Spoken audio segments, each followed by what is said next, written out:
Seneza mwese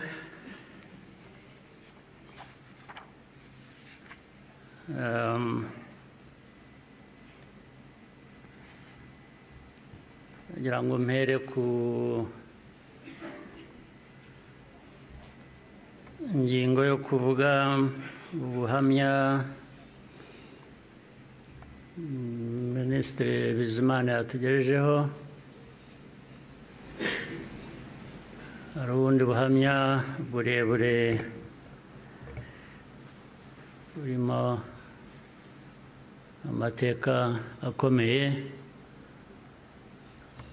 Theoneste namaze kutugezaho.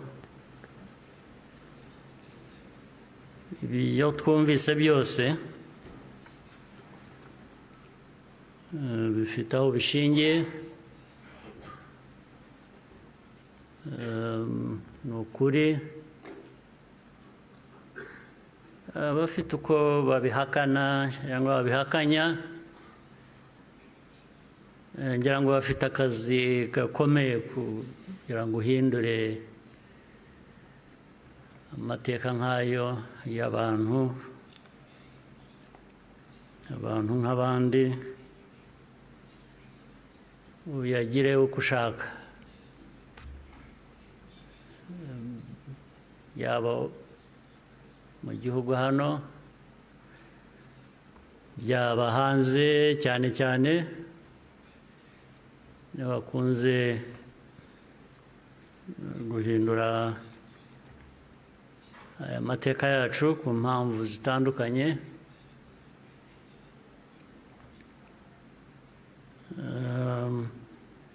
Ibi rero ngira ngo bafite ibyo bazahangana nabyo kugira ngo abantu bahindure amateka nk'aya bayavuga ukundi. Ariko icyo navuga nk'ibyo Theoneste yavuze,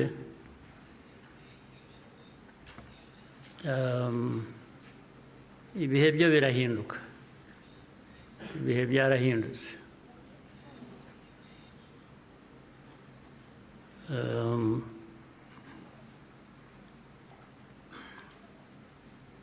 Nta uzongera gupfa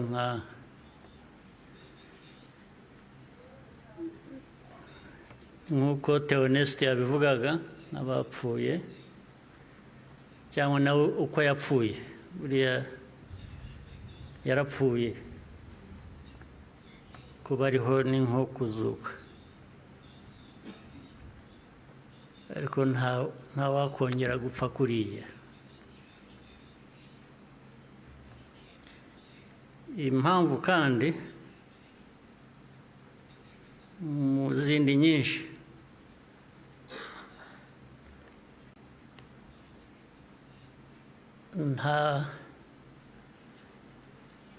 ntabwo wakwica umuntu kabiri.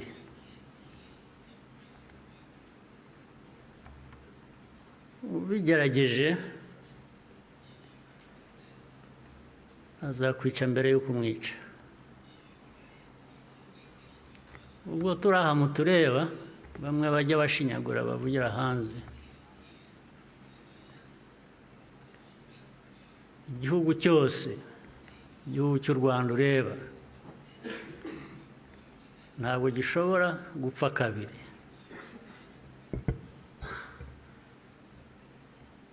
Mbere y'uko wakwica u Rwanda uzakwica. Ntabwo wakwica abantu kabiri, ntibibaho. Tureba aha ntabwo twapfa kabiri. Ari twe bakuru, ari abana bacu, ntawe uzabica kabiri, ntibishoboka, ntabwo byakunda.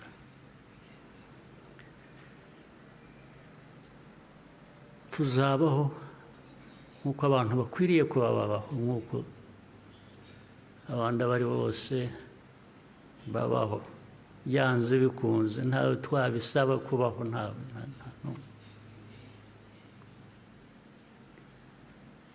uko mbivuze uku, hari ababyumva ukundi cyangwa hari abazabisubiramo ukundi. ariko uko mbivuze ni uko nguko aba ariko mu gutwara.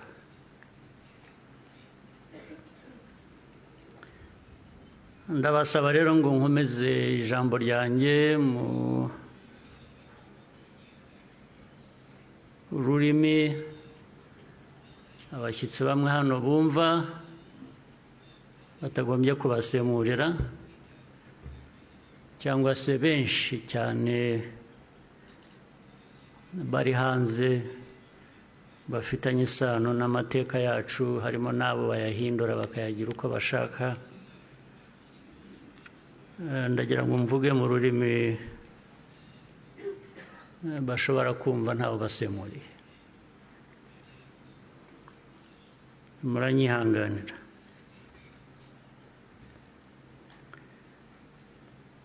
Today, we gather again in remembrance to everyone present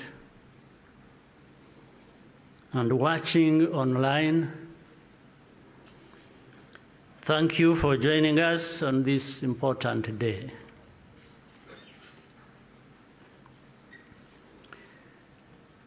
We deeply appreciate the friends who join us every year in person or in spirit without fail. I thank this survivor who has just spoken. These testimonies keep memory alive for all of us and for those who will follow us. Kwibuka carries profound meaning for our nation.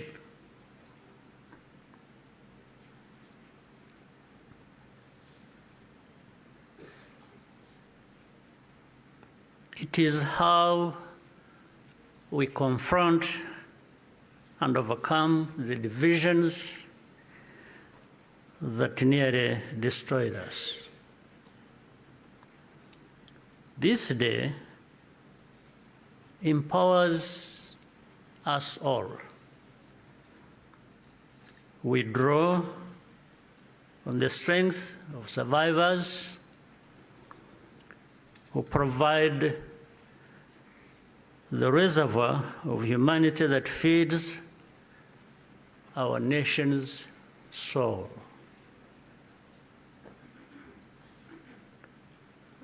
To all survivors, know that you are not alone. We stand with you always.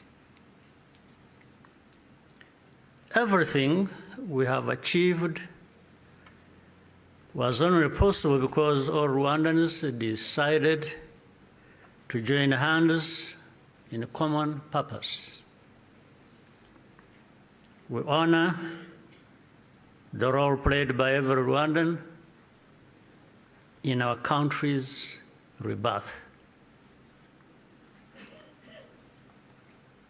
The reality of the genocide is clear for all to see. The ringleaders were convicted in international courts with rigorous evidence. The Gacaca process documented the course of the genocide in every single village and neighborhood in Rwanda. Over 50 million handwritten pages were produced during the 10 years of Gacaca. Right here, where we are standing, 250,000 victims of the genocide are laid to rest. And in 2018, the United Nations General Assembly adopted a resolution that called the genocide against the Tutsi by its proper name, with the support of every member state but one.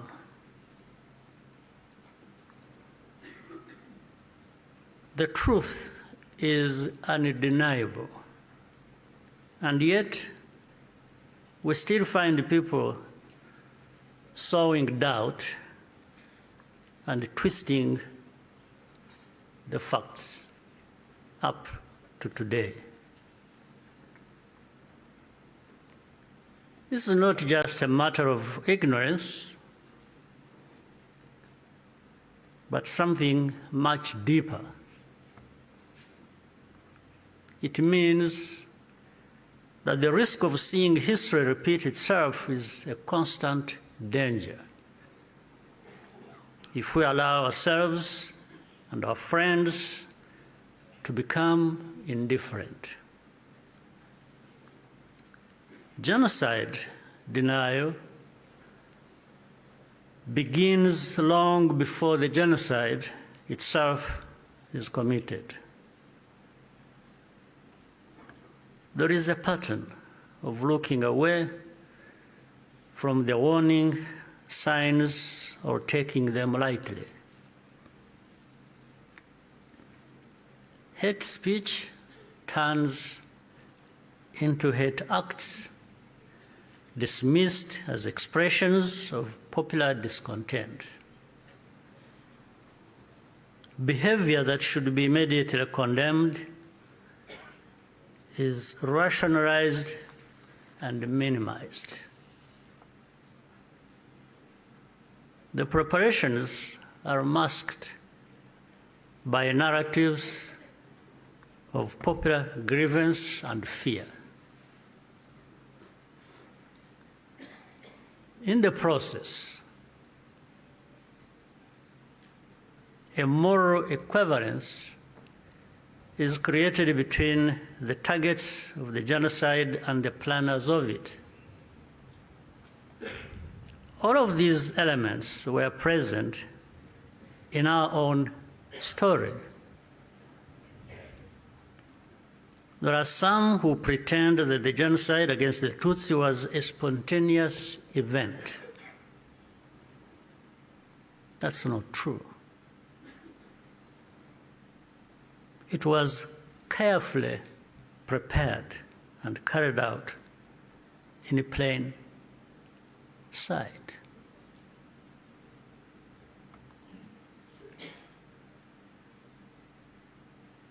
Regrettably, some who spoke the truth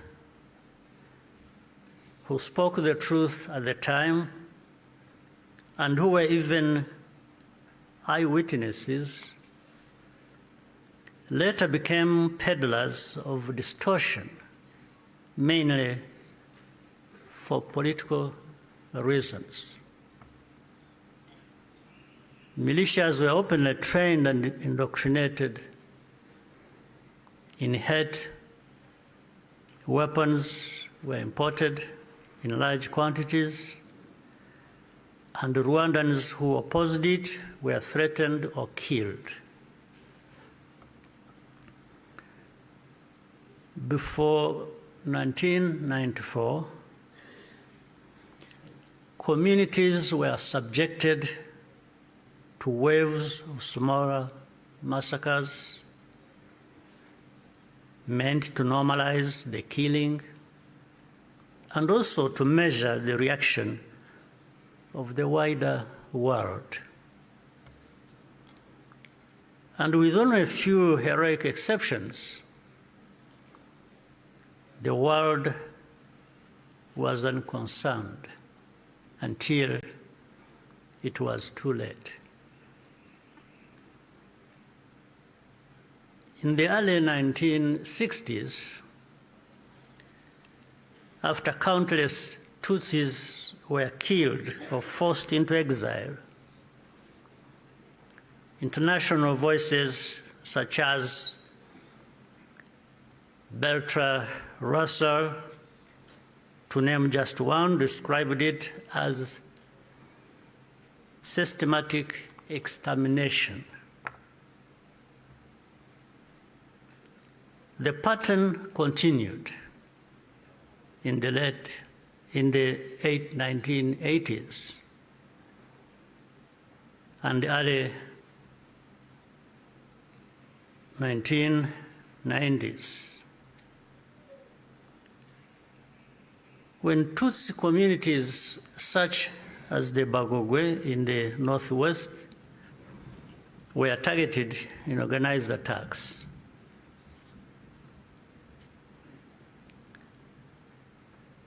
in 1993,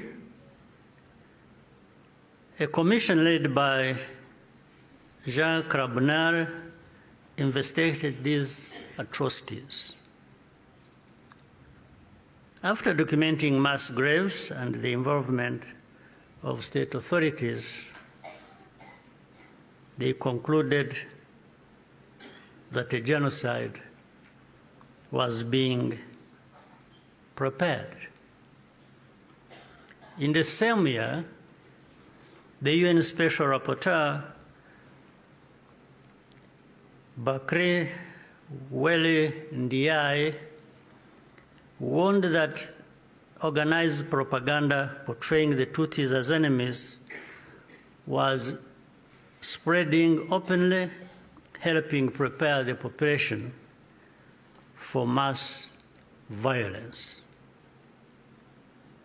In January 1994, the command of the United Nations mission in Rwanda sent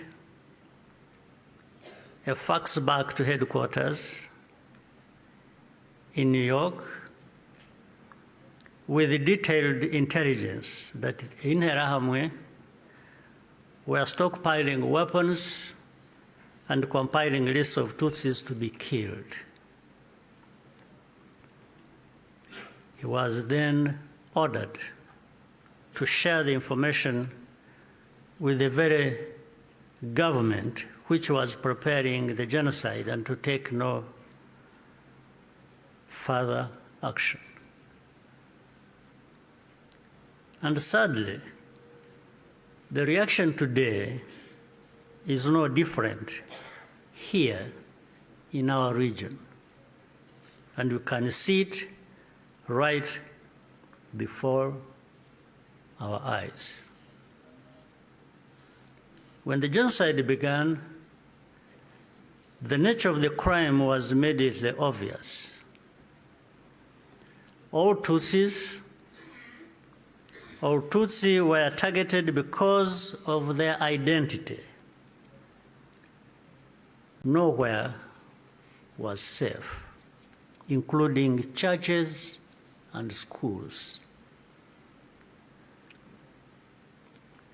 That horrific reality only underscores the humanity and the courage of the Rwandans who took risk to provide hiding places for their fellow citizens. The reaction of the international community was to evacuate foreigners and withdraw most peacekeepers. At Eto, Kichikiro, when the peacekeepers withdrew, thousands of desperate Tutsi were left to die. Such scenes were repeated across the country. If these forces had instead been supported to protect Rwandans, the killers could have been deterred and many people would still be alive. The lives saved by the United Nations peacekeepers who were allowed to remain makes clear how much more could have been done with the political will. even as the killings accelerated, the language used to describe what was happening itself became a matter of calculation. Genocide is defined in international law precisely to create an obligation to act. To witness such a crime and deliberately refuse to use the term is, in effect, genocide denial, perhaps even a form of aiding and abetting. The technology existed to disrupt the radio broadcasts that directed the killings. The planes capable of jamming those signals were available. Officials even calculated the hourly cost of the mission. In the end, the operation was deemed to be too expensive and potentially also a violation of Rwanda's sovereignty. So the cost was more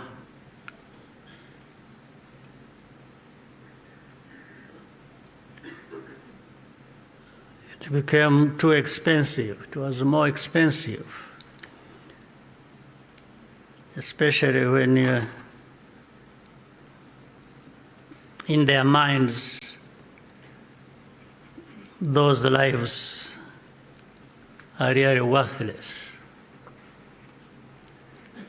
So our lives were worth nothing. That's fine. For Rwandans, the lessons have been brutal.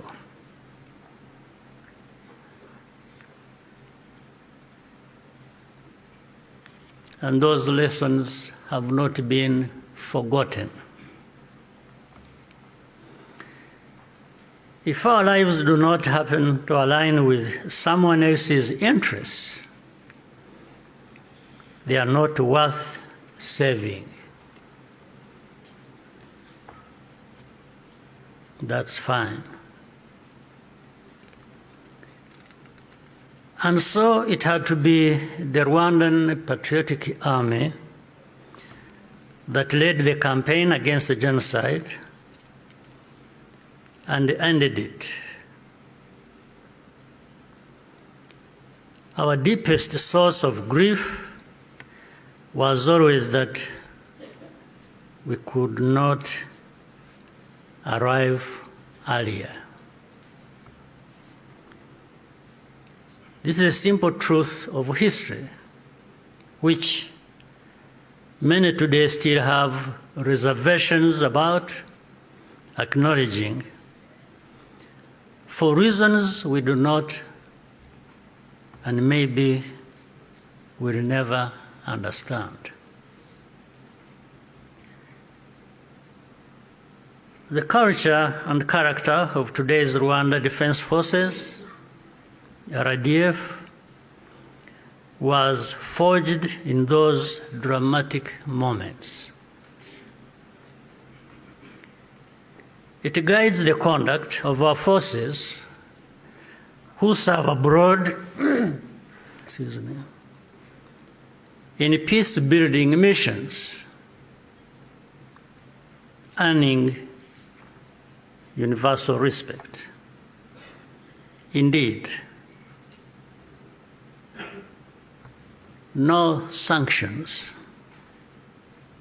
or insult from outside can ever tarnish the honor and integrity of Rwanda's defense and security forces, who are among the finest that can be found anywhere.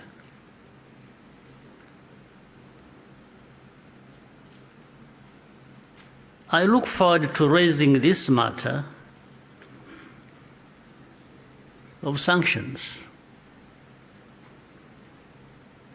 at the highest level to understand the basis for such an injustice.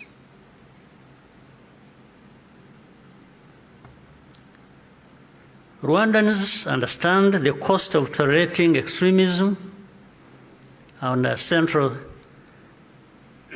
security principle is to put the protection of civilians first. After the genocide, Rwandans chose to rebuild our country together. With that came a promise to never let the politics of genocide take root ever again. I tell you, genocide cannot happen here again. It won't happen.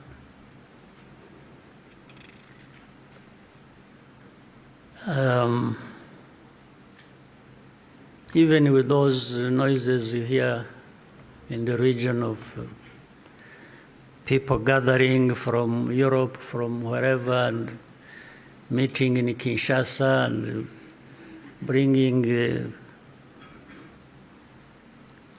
the son of Habyarimana and relatives and others from wherever and gathering, all of that is just noise. It cannot amount to anything that will happen here of that kind again. It cannot happen. And I'm saying this not just as a person. And I'm just saying it because I know every Rwandan, young and old, is as determined and is saying so, like I'm saying now to you.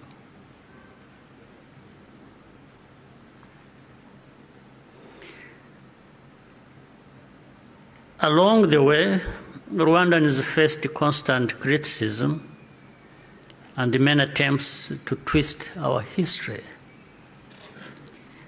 But the power we will always have is to use our minds to see the truth and our voices to speak up when something is not right. You can never silence us in whatever form. We must be clear about the dangers that remain. When the genocidal government collapsed in July 1994, the soldiers and the militia fled across the border into DRC, forcing millions of civilians along with them. Inside the camps, they organized into what is now known as FDLR and launched a sustained cross-border insurgency against Rwanda, claiming tens of thousands more lives. This was the period known as the Abacengezi insurgency, and the western border was only fully secured by the end of the 1990s through the combined efforts of our army and the brave residents of those areas.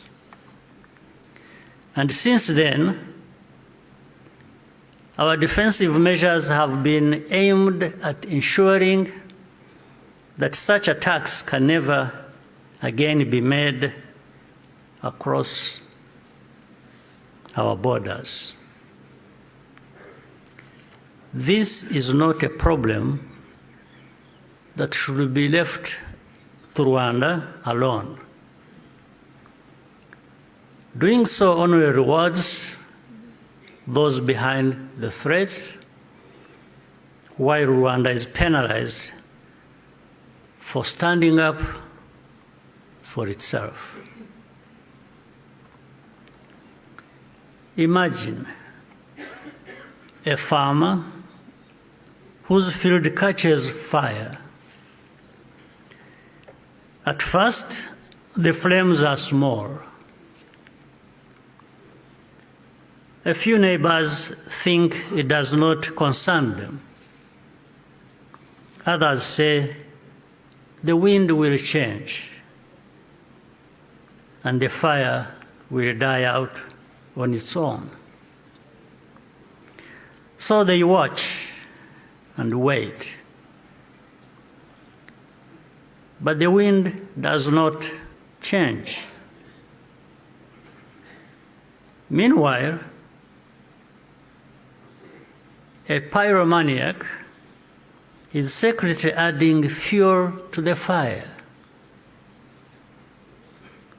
So the fire spreads from one field to another, and then into the forest and the towns and beyond. Only then do people run with buckets of water and call for the establishment of a fire department. Africans, more than most, should understand that the danger of moral passivity in the face of hatred and violent extremism.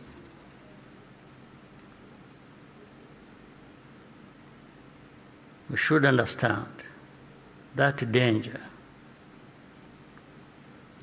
especially in the face of hatred and violent extremism. Africans, more than most, we must be reminded by all this history. Today, our continent accounts for the majority of the world's active conflicts. In 1994, Africa's collective institutions also failed to respond. I say this because the call for African sovereignty, legitimate and necessary as it is, must also mean that African institutions act decisively when Africans are at risk. Bad actors must not be allowed to hide behind the principle of sovereignty, to evade responsibility for abuses or deny citizens their rights. We cannot afford to repeat the mistakes of the past. Genocide ideology is still spreading in our region. Left unchecked, it has the power to take us all backwards again. There are those who claim that Rwanda exaggerates,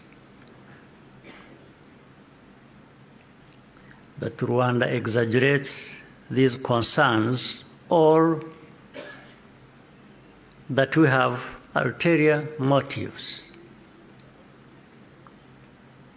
This is not only false, it exposes the deep cynicism that led to the tragedy